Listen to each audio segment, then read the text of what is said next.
राधे राधे दोस्तों, आप लोग का मेरे वीडियो में हार्दिक स्वागत है। आज हम लोग पढ़ने वाले हैं दोस्तों बहुपद का इम्पोर्टेंट क्वेश्चन दोस्तों क्लास 10 का क्वेश्चन देख लेते हैं दोस्तों। क्वेश्चन क्या कर रहा है हमारा, किसी त्रिघात बहुपद एफ ए बराबर ए का क्यूब -12a² प्लस 39a-28 के शून्यक समांतर श्रेणी में है, उन शून्यकों को ज्ञात कीजिए।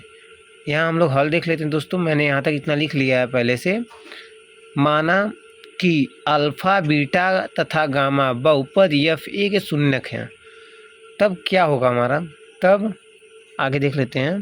तब हम लोग मान लेते हैं दोस्तों अल्फ़ा बराबर, कुछ एलिमेंट मान रहे हैं हम, अल्फ़ा बराबर पी माइनस डी, अल्फ़ा बराबर पी माइनस डी माना है, तथा बीटा बराबर केवल पी माने हैं, तथा गामा बराबर पी प्लस डी मान लिया। तो देख लेते हैं दोस्तों। अब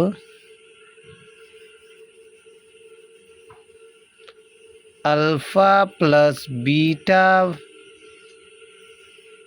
प्लस गामा बराबर, आप लोग को दोस्तों यहाँ तक तो पता होगा कि जब कभी भी हम त्रिघात बहुपद ज्ञात करते हैं, त्रिघात बहुपद का योगफल ज्ञात करते हैं, तो हमारा हमेशा क्या होता है, -x² का गुणांक। ये हमारा फॉर्मूला आप लोग को याद ही होगा, x² का गुणांक, और उसके बाद बटे में x³ का गुणांक।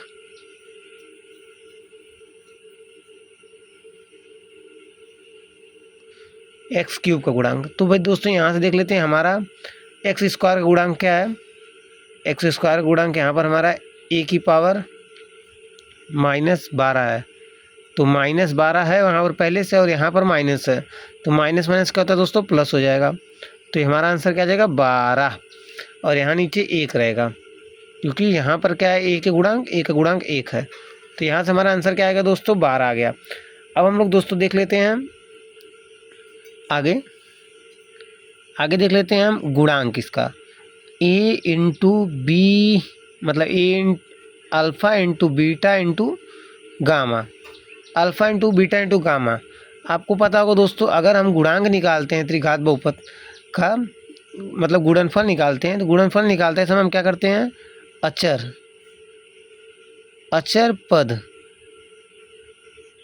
पद माइनस का अचर पद बटे में क्या करते हैं हम, x³ का गुणांक, x³ का क्या लेते हैं, गुणांक लेते हैं, त्रिघात का गुणांक लेते हैं। तो यहाँ से दोस्तों आपको पता होगा अचर पद हमारा क्या है, अचर पद हमारा यहाँ से 28 है, अचर पद हमारा क्या है, 28 है, माइनस का 28। यहाँ से अचर पद भी हमारा माइनस का 28 है, यहाँ भी माइनस हो, तो यहाँ पर क्या हो जाएगा, प्लस का 28। और यहाँ पर दोस्तों हमारा क्या है, यहाँ पर हमारा x³ क्या है, 1 है, x³ का गुणांक क्या है, 1 है। तो यहाँ से ये क्या आ गया, 28 आ गया। अब हम लोग देखते हैं दोस्तों, अब हम लोग को पता होगा जैसे कि alpha plus beta plus gamma, alpha की जगह हमें क्या पता है, अल्फ़ा बराबर क्या होता है, अल्फ़ा बराबर होता है, इसलिए देख लेते हैं अल्फ़ा बराबर क्या होता है, अल्फ़ा बराबर होता है P minus D, plus beta बराबर क्या होता है, पी, प्लस गामा बराबर क्या होता है, पी प्लस डी, गामा बराबर क्या होता है, पी प्लस डी। तो यहाँ से हमारी वैल्यू क्या आई है दोस्तों, 12, क्या ये 12, यहाँ से हमारी वैल्यू 12 आ गई है। तो डी से डी कैंसिल आउट हो जाएगा, तो यहाँ से हमारी वैल्यू क्या आएगी, 3p बराबर 1 2 3, 3p बराबर क्या आएगी, 12, 3p बराबर क्या आएगी, 12, और तब p बराबर क्या आ जाएगी, p बराबर हमारी वैल्यू आएगी 12/3, और यहाँ से क्या आएगी हमारी वैल्यू, यहाँ से वैल्यू हमारी p बराबर 4 आ जाएगी। p का मान कितना है दोस्तों, p का मान 4 है, p का मान 4 है, तो p बराबर 4 होगा, p बराबर 4 होगा। अब हम लोग आगे देख लेते हैं, आगे क्या है हमारा, आगे हम देख लेते हैं तथा हम लोग देख लेते हैं अब d की वैल्यू कैसे निकालते हैं। अब यहाँ पर गुणांक देख लेते हैं, अल्फ़ा का गुणांक क्या है, अल्फ़ा का है पी, मतलब अल्फ़ा की वैल्यू क्या है P minus D multiply, beta क्या है पी, ये एक ब्रैकेट का है, ये दूसरे ब्रैकेट का है, और तीसरा ब्रैकेट क्या है गामा पी प्लस डी, ये है। और इसका वैल्यू क्या है, इसका वैल्यू 28 है, यहाँ से इसका वैल्यू 28 निकला था, 28 है। अब हम मान रख रहे हैं, देखते हैं क्या करते हैं आगे। अब दोस्तों आप लोग को एक फॉर्मूला पढ़ाऊँगे आप लोग, ए माइनस बी ए प्लस बी क्या होता है, ए माइनस बी ए प्लस बी क्या होता है, ए का स्क्वायर माइनस बी का स्क्वायर। ये फॉर्मूला आप लोगों ने पढ़ा होगा पहले से पिछली कक्षाओं में। तो यहाँ से क्या आएगा 28, और ये पी बाहर का था तो पी यहाँ पर हम लिख लेंगे इसी तरह। तो यहाँ तक आप लोग को समझ में आ रहा होगा, उम्मीद कर रहा हूँ। ये हमारा एक फॉर्मूला होता है, यहाँ से फॉर्मूला से है क्या, ए माइनस बी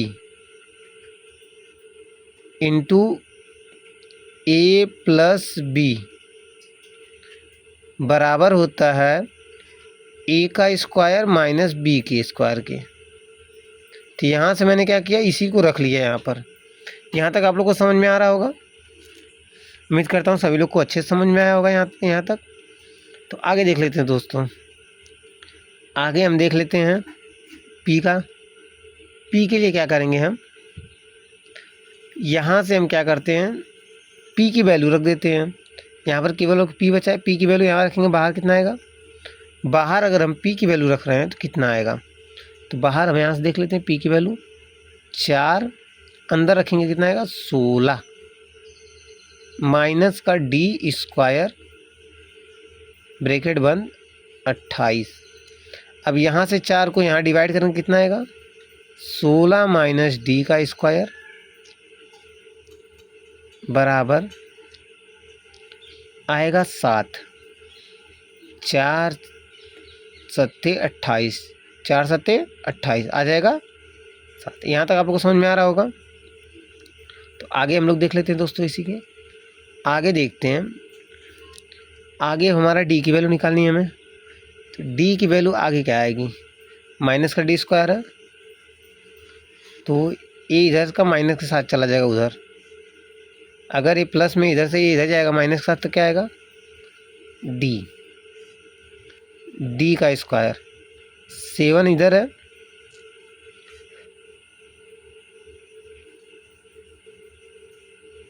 माइनस 16 आ रहा था, ये भी माइनस था, अगर हम इधर प्लस ले रहे हैं तो इधर भी क्या आएगा माइनस आ जाएगा। वैल्यू चेंज कर, इधर का प्लस कर दिया, इधर का माइनस, तो माइनस माइनस कितना होता है प्लस होता है, तो ये कितना आएगा वैल्यू, यहाँ से वैल्यू आ जाएगा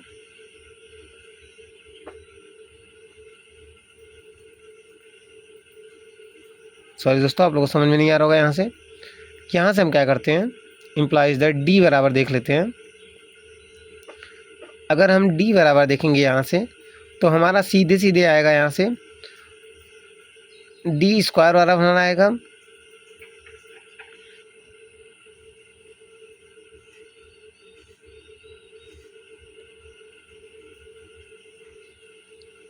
सोलह माइनस 7 क्या आएगा 16 माइनस 7 डी स्क्वायर बराबर 16 अपनी जगह पे है, डी इधर से इधर गया, 7 इधर से इधर आ गया है।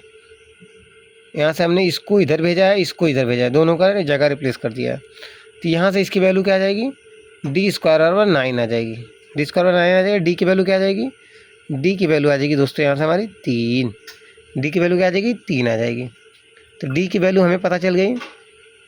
अब हमें दोस्तों पी प्लस डी, पी की मतलब पी की वैल्यू पता चल गई, डी की वैल्यू पता चल गई, और पी प्लस डी का मान भी पता चल गया। पी प्लस डी बराबर क्या होगा हमारा, पी प्लस डी बराबर हमारा होगा 4 + 3 बराबर 7, क्या आएगा 7। तो दोस्तों हमें क्या इसका भी वैल्यू पता चल गया, तो हमारे पास तीनों वैल्यू दोस्तों निकल गई। अब हमारे पास क्या क्या बचा, अब हम इसकी जगह इसका मान रख देंगे, मान रखेंगे तो हमारी वैल्यू क्या आएगी, हमारी वैल्यू देख लेते हैं क्या आएगी। अल्फ़ा बराबर आएगा हमारा P माइनस डी था, तो P की वैल्यू 4 है और D की वैल्यू 3 है, तो क्या आएगा अल्फ़ा माइनस 4 माइनस 3 आएगा 1। बीटा की वैल्यू क्या आएगी? बीटा की वैल्यू हमारी देखिए क्या आती है, बीटा की वैल्यू हमारी आएगी, बीटा बराबर पी है तो बीटा की वैल्यू 4 आ जाएगी। और यहाँ पर देखते हैं हम गामा की वैल्यू, गामा की वैल्यू क्या है हमारी? गामा की वैल्यू हमारी है p प्लस 3 बराबर 7। तो हमारे तीनों शून्य क्या हैं? 1 4 7 हैं। उम्मीद करता हूँ आप लोगों को यहाँ तक समझ में आया होगा। एक बार आप लोग फिर से देख लिया, अगर आप लोग को यहाँ समझ में नहीं आ रहा है तो यहाँ तक आप लोग को उम्मीद थी समझ में आया था सभी लोगों को। फिर से हम बता दे रहे हैं सबको, यहाँ से देख लीजिए आप लोग शुरू से। माना कि अल्फ़ा बीटा तथा गामा बहुपद FA के शून्यक हैं, तब alpha P minus D, beta की वैल्यू P तथा गामा की वैल्यू P प्लस डी। अब alpha plus beta plus gamma बराबर माइनस का x स्क्वायर का गुणांक अपान x क्यूब का गुणांक होता है। इसलिए इसका आंसर क्या आएगा दोस्तों? यहाँ से इसका आंसर 12 आया था। और इसका a का गुणांक b का गुणा मतलब अल्फ़ा बीटा गामा का गुणा होगा। जब अल्फ़ा बीटा गामा का गुणनफल करते हैं हम तो यहाँ पर माइनस का अचर पद अपान a का क्यूब गुणांक होता है, जिसकी वैल्यू 28 आती है। यहाँ से दोस्तों हमने p की वैल्यू प्राप्त की है। p की वैल्यू यहाँ से क्या आई थी? 12 आई थी हमारी, सॉरी यहाँ से हमने दोस्तों p का मतलब अल्फ़ा का मान, बीटा का मान प्लस गामा का मान रख दिया था जो हमने यहाँ पर माना था। और रखने के बाद हमारे यहाँ से वैल्यू क्या मिली थी? p की वैल्यू 4 आई थी। और यहाँ से दोस्तों उसके आगे हमने क्या किया था? उसके आगे हमने यहाँ देखिए p minus D plus p minus मतलब इंटू में रख दिया था। इसका पहले योगफल निकाला था, फिर इसका गुणनफल निकाल लिया। तो गुणनफल निकाला था, यहाँ से हमारी d की वैल्यू आ गई दोस्तों। यहाँ पर d की वैल्यू क्या आई हमारी? 3 आ गई। d की वैल्यू क्या आ गई हमारी? d की वैल्यू यहाँ 3 आ गई। उसके बाद मैंने यहाँ से किस p प्लस डी की वैल्यू 7 निकाल लिया। तो यहाँ से हमारी टोटल वैल्यू क्या आ गई? अल्फ़ा की वैल्यू आ गई 1, बीटा की वैल्यू 4 और गामा की वैल्यू 7 आ गई। तो हमारा तीनों क्या होगा? शून्य प्राप्त हो गए। बहुपद के हमारे तीनों शून्य हमें मिल गए। क्या है? मतलब अल्फ़ा बीटा गामा के 1 4 7। तो उम्मीद करता हूँ दोस्तों आप लोग को यह वीडियो समझ में आई होगी। मेरी वीडियो अच्छी लगे तो मेरे वीडियो को लाइक करिए, मेरे चैनल को सब्सक्राइब करिए। मिलते हैं अपने नेक्स्ट वीडियो में, तब तक के लिए थैंक यू दोस्तों।